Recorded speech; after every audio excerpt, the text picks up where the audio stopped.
حضرت حسن بصری کہتے ہیں کہ میں ایک بادشاہ سے مجھے کوئی کام تھا، میں ملنے گیا تو مجھے پتہ چلا کہ بادشاہ سال میں ایک دفعہ اپنے گاؤں جاتا ہے۔ میں اس کے پیچھے اس کے گاؤں چلا گیا تو وہاں ایک قبر تھی۔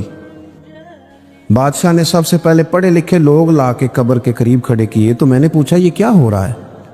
کہنے لگے ذرا دیکھو، یہ بادشاہ کا ایک ہی بیٹا تھا، ایک ہی اکلوتا اس کی قبر ہے۔ پڑھے لکھے لوگ پہلے کھڑا کیے، پھر اس کے بعد اس نے ڈاکٹر، حکیم، طبیب کھڑے کیے، پھر اس کے بعد اس نے فوجی، سپہ سالار، نیزہ باز، گھوڑ سوار کھڑے کیے۔ یہ کیا ہو رہا ہے؟ تو کہتے ہیں مجھے بتایا گیا اس کا ایک ہی بیٹا تھا، بیمار ہو گیا، پھر فوت ہو گیا۔ بادشاہ سال کے بعد یہاں آ کے کہتا ہے پتر یہ سارے پڑھے لکھے لوگ میں نے تیری قبر پہ کھڑے کیے ہیں ملک کے، اگر علم لڑا کے تجھے بچایا جا سکتا تو شاید میں مرنے نہ دیتا۔ پھر یہ حکیم، طبیب، یہ سارے کھڑے ہیں اور بادشاہ کہتا ہے بیٹا اگر یہ ساری ان کی دانائی دے کے تجھے بچایا جا سکتا تو شاید میں تجھے مرنے نہ دیتا۔ پھر بادشاہ سپہ سالاروں کو، گھوڑ سواروں کو، تیر اندازوں کو کھڑا کر کے کہتا ہے پتر اگر طاقتیں لڑا کے بھی موت روکی جا سکتی معاذ اللہ تو شاید میں روک لیتا۔ پھر وہ آخر میں اپنے سر سے تاج اتار کے قبر کے پیروں والی سائیڈ پہ رکھ کے رو پڑا، کہنے لگا پتر اگر حکومت دے کے، تخت دے کے بھی تجھے بچایا جا سکتا تو میں فقیر بن کے زندگی گزار لیتا پر تجھے بچا لیتا، لیکن کل نفس ذائقۃ الموت۔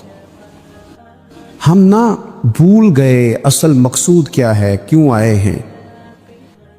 ہمارا طرز زندگی، اٹھنا بیٹھنا چند ذاتی معاملات کے لیے، چند ذاتی۔ میں کہتا ہوں کہ اگر دین پر بھی عمل، دیکھو نا وظیفہ پڑھنے سے روزی میں برکت ہوتی ہے شک کوئی نہیں، صدقہ دینے سے بلائیں دور ہوتی ہیں شک، بالکل ٹھیک باتیں اپنی جگہ پہ۔ کیا صدقہ رب راضی کرنے کے لیے دینا ہے کہ بلا دور کرنے کے لیے؟ شک کوئی نہیں اس میں کہ آپ اللہ کی راہ میں خیرات کریں گے تو روزی میں برکت ہوگی، تو آج آ کے وہ وظیفہ بھی صرف روزی میں برکت کے لیے ہی پڑھنا ہے؟ وہ جو سب سے بڑی رضا ہے رب کی، دیکھو ضروری نہیں ہوتا۔ میرے حضرت صاحب رحمۃ اللہ علیہ ایک دفعہ بھی میرے گھر نہیں آئے، اور آپ حیران ہوں گے کہ میں سمجھتا ہوں کہ شاید بہتر ہوا، کیونکہ میری اتنی حیثیت نہیں نا، اوقات نہیں نا، میں کو جیتے دل بر سونا، میں کیوں کر اس نو بھاواں، او ویڑے میرے وڑدا نہ ہی پئی لکھ وسیلے پاواں۔ میں سمجھتا ہوں کہ اگر ان کی بات مان لی، ان کے طریقے پہ عمل کر لیا، ان کی کوئی رضا مل گئی اپنے بزرگوں کی، اساتذہ کی، تو یہ زیادہ ضروری کام ہے، یا زیادہ ضروری کام یہ ہے کہ فوٹو ساتھ آ جائے، یا زیادہ ضروری کام یہ ہے کہ وہ کسی جگہ ریکارڈڈ، باقاعدہ ریکارڈڈ میری تعریف کر دے کہ بلے بلے؟ یہ تو ٹھیک ہی نہیں۔ چیزوں کو جب تک ان کی اصل میں نہیں لیا جاتا، اصول میں، اتنی دیر تک معاملات بہتر ہے۔ ہم آئے ہیں دنیا میں بڑے بڑے کام کرنے، ہمیں کوئی کام کرنا چاہیے، ہمارا بڑا وقت ضائع ہوتا ہے، کوئی مقصد نہیں ہمارا فضول خوش گپیوں کا، لیکن مار رہے ہیں گپے، کوئی مقصود نہیں، پٹے پہ بیٹھے ہیں، چوک پہ بیٹھے ہیں۔ ایک ڈھیر سارا طبقہ ہے جو کہتا ہے میں بور ہو رہا ہوں،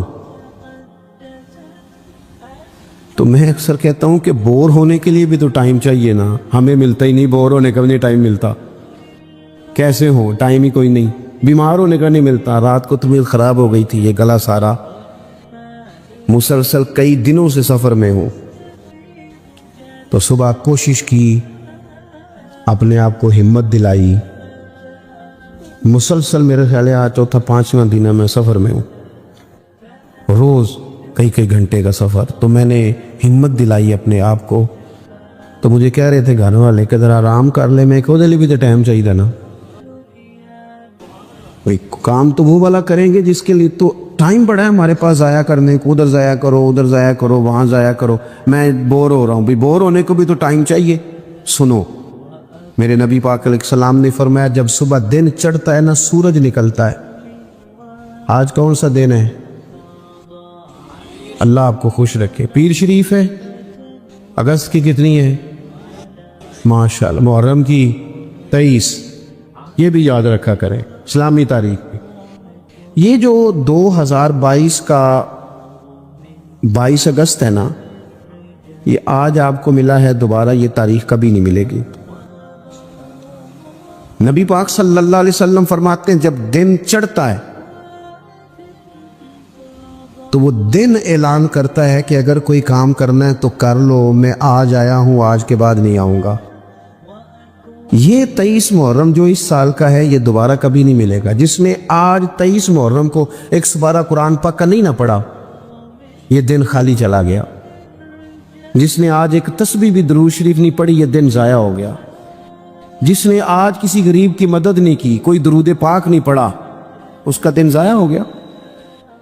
ہمارے لمحے اللہ فرماتے ہیں اقترب للناس حسابهم وهم فی غفلۃ معرضون. لوگوں کے حساب کا وقت قریب آ گیا ہے، ابھی بھی غافل ہو کے پھر رہے ہیں. اب تو حساب دینے کا وقت آ گیا. ہڈیاں کھڑکن، گوڈے کمبن، اڑ گیا لک تیرا. اجے بھی گناہ تو باز نہ آوے، او واہ واہ مرد دلیرا. اجے بھی گناہ تو باز نہ آوے. اب تو بات آگے نکل گئی. دوستو، مصروف اوقات اور مصروفیت اللہ کے ساتھ. اپنے آپ کو تنہا کرو رسول اللہ کی بارگاہ میں. کچھ وقت مصلی کو، کچھ عبادت کو، کچھ خیر خائی کو، کچھ کوئی خیر کا کام جو ہم سے ہو سکے. نبی پاک صلی اللہ علیہ وسلم نے تو یہاں تک بشارت سنائی، فرمایا جس بندے نے گلی سے روڑا اٹھا دیا تھا نا کہ لوگوں کو تکلیف نہ ہو، چلو کچھ کیا تو تھا نا. جس نے روڑا اٹھا دیا تھا رب نے اس کی بھی بخشی فرما دی. اگر کوئی کام میں عرض کروں جو کام ہم کرتے ہیں نا اسے ذرا صحیح کر کے کرنا شروع کر دیں. صحیح کر کے. میں ایک آفس میں تھا، دفتر میں کسی کام کے لیے گیا تھا، تو میں نے اپنے وہ ڈاکومنٹ سارے متعلقہ آدمی کو دیے. وہ مجھ سے کہنے لگے کہ ایک فلاں کاغذ آپ کا کم ہے، آپ کو دوبارہ جانا پڑے گا اور اپنے علاقے کی جو آپ کی یونین کونسل ہے وہاں سے فلاں کاغذ آپ بنوائیں گے، پھر آپ کا کام ہو جائے گا. تو میں نے کہا ٹھیک ہے. تھوڑی سی بات چیت ہوئی تو مجھے وہ پہچان گئے. کہنے لگے او خو آپ تو فلانے صاحب ہیں. میں نے کہا جو نام آپ نے لیا ہے یہی میری دادی نے میرا نام رکھا تھا. صحیح پہنچ گئے آپ. وہ کہنے لگا اچھا آپ ہیں، آپ بیٹھ جائیں. میں بیٹھ گیا. انہوں نے خود ہی وہ کوئی کمپیوٹر سے چیزیں ٹائپ کریں اور وہ ایک فارم نکالا، مجھ سے سائن کرائے. کہنے لگے آپ کا کام ہو گیا، آپ تشریف لے جائیں.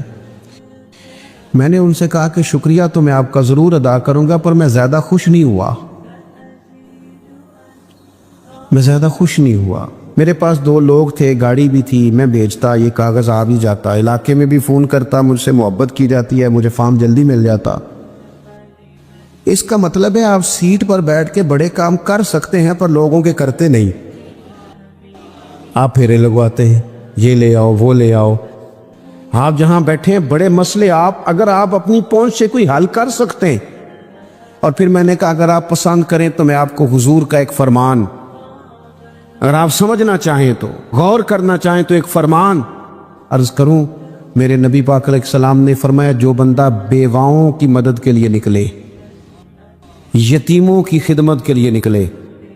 یہ سرکاری ملازم فوت ہو گیا تو بیوی کے لیے بڑی مصیبت نہیں بن جاتی؟ ایک تو دن عدت کے، پھر کاغذ بنوانے، تو پینشن جاری کرانا، بچوں کے لیے مصیبت نہیں کھڑی ہو جاتی. فرمایا جو بندہ بیواؤں کی مدد کے لیے نکلے، یتیموں کی مدد کے لیے نکلے، غریبوں کی خبرگیری کے لیے نکلے، میرے رسول کریم علیہ السلام فرماتے رب اسے اتنا ہی ثواب دے گا جتنا اپنے رستے میں تلوار لے کے جہاد کرنے والے کو ثواب عطا فرماتا. آپ توجہ کریں جی، بس بات میں نے بڑی جلدی ختم کر دینی ہے. تو کوئی بہترین عمل زندگی میں، کوئی کار خیر، جو ہم سے ممکن ہو سکے اپنی زندگی میں ضرور کریں. کوئی ایسا کام کر جائے, کوئی ایسا کام. دیکھیں نا, نبی پاک علیہ السلام نے فرمایا, آپ میری طرف دیکھیں جی, تو کوشش کریں کہ زندگی میں کوئی خیر کا کام, کوئی اچھا عمل. حضور صلی اللہ علیہ وسلم نے فرمایا, جس نے اللہ کی رضا کے لیے مسجد بنائی نا, اللہ اس کے لیے جنت میں مکان بنائے گا. اچھا جی, کتنی کو بڑی مسجد ہو, 2 کنال پہ 4 کنال پہ, تو ایک حدیث میں اس کی بھی وضاحت کر دی. فرمایا اتنی مسجد بنا دی جتنا چڑیا کا گھونسلہ ہوتا ہے. کیا مطلب کہ مسجد کے اتنے حصے پر اگر کسی شخص نے کچھ خرچ کر دیا, اسے بھی اللہ یہ اجر دے گا. کوئی کارنامہ زندگی میں, کوئی خیر کا کام, اور جلدی سے انتظار نہ کرے کہ ابھی میں بڑا چھوٹا ہوں, ابھی میرے ہاتھ پیسے نہیں, ابھی اور کچھ نہیں. نیکی کر گزرے. اللہ کے محبوب علیہ السلام نے فرمایا, نیکی کو چھوٹا نہیں سمجھنا. کچھ نہیں نہ ہو سکتا تو تلخیاں چھوڑ دو, اپنے بھائی سے مسکرا کے میلے لیا کرو, دوست احباب سے ہنس کے ملو, اسی سے برکت ہو جائے گی. بہترین عمل کوئی کار ہے نمایاں, اور یہ ضروری نہیں آپ کے کام کا نتیجہ آپ کو فوراً مل جائے, کچھ نتیجے قیامت میں بھی ملیں گے. نبی پاک علیہ السلام نے نا صحابہ کرام علیہم رضوان کو حج کی فضیلت بتائی. کعبے کا طواف کرنے کا یہ ثواب ہے, حجر اسود کو چومنے کا یہ ثواب ہے, مینا, مزدلفہ, عرفات, سعی, طواف, سب کے حضور نے فضائل بیان کیے. تو جو جمرات پر رمی کی جاتی ہے نا, جس کو اپنی زبان میں ہم کہتے ہیں شیطان کو کنکر مارنا, اس کی فضیلت نہیں سنائی. تو نبی پاک علیہ السلام سے صحابہ نے عرض کی, یا رسول اللہ اس کی کیا فضیلت ہے؟ تو حضور نے فرمایا, یہ تو تمہیں قیامت کے دن پتہ چلے گا نا, جب یہ نیکی بھی تلے گی, کچھ رزلٹ قیامت میں نکلیں گے. عمل کر جائیں, یہ نہ کہیں سویرے امام حسین قربانی دے گئے لیکن یزید 4 سال پھر بھی حکومت کر گیا, لیکن ان کی قربانی کا حال یہ ہے کہ گلی گلی امام حسین کا پیغام عام ہو گیا. وہ 4 سال حکومت کر گیا پر کوئی اس کا وارث بننے کو تیار نہیں ہے. تو ضروری نہیں نتیجہ سویرے نکلے. عمل, وہ محمود غزنوی گزر رہے تھے نا, تو ایک بابا درخت لگا رہا تھا, تو ہاتھ کانپ رہے تھے, لیکن کچھ کر تو رہا تھا نا. درخت لگاتا ہے, ہاتھ کانپ رہے. تو محمود غزنوی قریب آئے, اچھا لگا, کہنے لگے, بزرگوں, نہ تو آپ ان کی چھاؤں میں بیٹھ سکیں گے درخت کی, نہ پھل کھا سکیں گے, تو اتنی محنت کیوں کر رہے ہیں؟ تو بابا جی بڑے سمجھدار تھے, مسکرا پڑے, کہنے لگے, میں نہیں بھی پھل کھاؤں گا تو چلو میرے پوتے تو کھائیں گے نا. چلو میں نہیں کھاؤں گا, میں نہیں چھاؤں میں بیٹھوں گا تو کوئی مسافر ہی بیٹھ جائے گا, کوئی مجھے خیر ملے گی, مجھے امید ہے اللہ فضل کرے گا. محمود بڑا خوش ہوا. انہوں نے نا ایک اشرفیوں کی تھیلی تحفے میں دے دی, بابا جی رکھ لو. تو بابا جی کہنے لگے, تو ابھی کہہ رہا تھا تجھے پھل نہیں ملے گا, تو میں نے ابھی لگایا نہیں, پھل اللہ نے پہلے دے دیا ہے. رزلٹ تو ملتا ہے, پھل تو ملتا ہے, لیکن ہم کوئی بوٹا لگانے کو تیار ہے, کوئی خیر کا بوٹا, کوئی اچھائی کا درخت, کوئی کام کرنے کو تیار ہی نہیں. نبی کریم صلی اللہ تعالی علیہ وسلم کے غلاموں سنو, جب بابے نے کہا نا, تو کہتا تھا نتیجہ نہیں ملے گا, تو مجھے تو مل بھی گیا ہے. تو محمود اور خوش ہو گئے, انہوں نے ایک اشرفیوں کی تھیلی اور دے دی. بابا کہنے لگا, محمود دیکھ میرے خلوص کی برکت, لوگوں کے باغ میں سال میں 1 دفعہ پھل ہوتا ہے, میرے میں 2 دفعہ ہو گیا ہے. اس نے ایک تیسری تھیلی بھی دے دی. شرط یہ ہے کہ ہم کوئی خیر کا کام کریں, کوئی اچھائی کا کام کر جائیں, کوئی بہتری ہو جائے, کوئی ایسا اسلوب اختیار کریں جس سے کسی کو نفع ہو جائے. لیکن ہمارا مزاج یہ ہے کہ ہم بھلائی کرنے کو تیار. ایک بات آپ سے عرض کرنی ہے, کر لوں, کچھ نہ ہو سکے تو دوستوں کی صلح کرائیں, لڑائی نہ کرائیں. میں ایک جگہ میں بیٹھا تھا, تو کچھ اور دوست بھی ہمارے وہاں بیٹھے ہوئے تھے. تو وہ اٹھ کے چلے گئے. تو جو میرے ساتھ باقی بندہ بچ گیا نا، اس نے ان کی غیبت شروع کر دی. تو میں بڑا پریشان ہو گیا. اس نے کہا جی یہ اس طرح کا ہے، یہ دیکھو کتنی کہانیاں سنا رہا تھا، اس طرح کا ہے، اس طرح کا ہے، اس طرح کا ہے. میں پریشان ہو گیا. وہ مجھے کہنے لگا آپ کیوں اتنے پریشان ہو گئے؟ میں نے کہا اس لیے پریشان ہو گیا ہوں کہ وہ چلے گئے ہیں، تو نے ان کا چھوڑا کچھ نہیں، اب میں جاؤں گا تو پتہ نہیں پیچھے تو میرا کیا حال کرے گا. اس لیے کہ میں سمجھ گیا ہوں تیری طبیعت کیا ہے. ہم اس وقت تو مزہ لے رہے ہوتے ہیں نا جب کوئی ہمیں سنا رہا ہوتا ہے، لیکن جب کوئی ہماری سنائے گا پھر ہمارے لیے مصیبت کھڑی ہو جائے. ہم اس وقت تو کانوں کا ذائقہ لینے کے لیے سن لیتے ہیں فلانے کی غیبت، لیکن یاد رکھنا جو آپ کے پاس آ کے کسی کی سنا رہا ہے وہ آپ کو معافی نہیں دے گا، وہ چھوڑے گا نہیں، ہر چیز کھول کے رکھ دے گا. تو میں نے کہا میں اس لیے پریشان ہوں کہ آپ معافی نہیں دے رہے، تو میرا کیا کریں گے؟ تو خیر وہ بندہ کچھ سمجھدار تھا، کہنے لگا آپ نے میری توجہ کرائی ہے، آئندہ ایسا کام نہیں کروں گا. دوستوں کے بیچ نا نبی پاک علیہ السلام نے فرمایا کسی کی عزت کسی جگہ خراب کی جا رہی تھی تو اس کا دفاع کر. تو وہ کہ نہیں یار ایسی بات نہیں ہے، تم غلط کہہ رہے ہو. ہم نہ فوراً بلکہ منفی بات جلدی قبول کرتے ہیں، کہتے ہیں نہیں اور بھی دسنا تینوں میں دو. حضور نے فرمایا تو کسی کی عزت کہیں خراب ہو رہی تھی تو دفاع کر. جہاں تیری عزت کا مسئلہ بنے گا رب تیری عزت کا دفاع فرمائے گا. تو بتائیں جس کی عزت کا محافظ اللہ تعالیٰ بن جائے، لیکن شرط یہ ہے کہ ہم محافظ بنیں، لوگوں میں صلح کرائیں. کچھ بھی نہیں بگڑتا، بھائی بھائی ناراض ہونا. وہ ایک بھائی آ کے کہتا ہے جی میرے اوپر بڑا ظلم کیا میرے بھائی نے، تو اب دوسرے دوست کیا کہتے ہیں؟ وہ چلتی پہ تیل ڈالتے ہیں، کہتے ہیں میں تو پہلے نہیں پتا سی، میں تو گل نہیں سا کرتا کہ تیرا بھرا ہے. وہ اور بیچارہ بگڑ گیا.